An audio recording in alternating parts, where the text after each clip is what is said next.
好啦，我哋講完，所以你們要去。而家嚟到第4集，喺呢個大使命裏邊，原來藏有住氣勢磅礴嘅4個所有。呢度講到耶穌對住一啲有疑惑嘅人嘅心咧，佢就進前，即係咧帶住一個咧要好認真嚟到同佢哋講嘢嘅一種嘅姿態，就同佢哋一口氣用4個所有嚟到去講出呢個嘅所謂大使命啦。我哋睇一睇，如果就咁睇中文咧，係唔容易睇到呢個所有嘅。睇翻佢原本嘅希臘原文，我哋就容易啲去理解啦。好，耶穌咁樣講嘅第一個所有，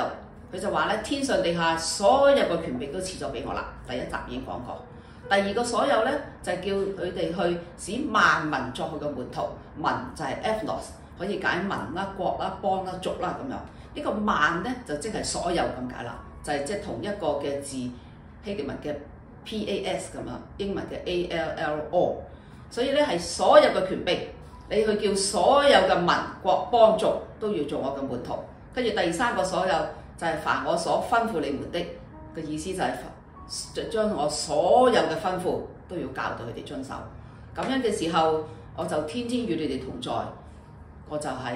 喺 all the days， 喺所有嘅日子都與你哋同在。咁所以耶穌對住有疑惑嘅心嘅群眾或者門徒，好認真同佢哋講：我而家要頒布呢個大使命，因為天上地下所有嘅權柄都俾咗我啦。你要叫所有嘅民、所有嘅邦、所有嘅國族都要相信我，作我嘅門徒。你將我所有教訓你哋嘅都教你遵守，我就會喺所有嘅日子嚟到與你哋同在。所以無論我哋遇到點樣嘅環境，遇到點樣嘅障礙，耶穌都會喺所有嘅日子嚟到與我哋同在，直到呢個世代嘅終結。佢呢一番氣勢磅礴嘅説話，俾我哋有勇氣可以去堅持，因為佢嘅威嚴、佢嘅大能、佢嘅慈愛、佢嘅體恤、佢嘅眷顧、佢嘅加力、佢嘅扶持，全部都一直會伴隨住我哋。係佢用佢嘅大能使你同我成為佢嘅門徒，然後同樣係佢用佢嘅大能叫我哋去叫別人都作主嘅門徒。因此，願呢個4個所有都驅散我哋所有心中嘅疑惑，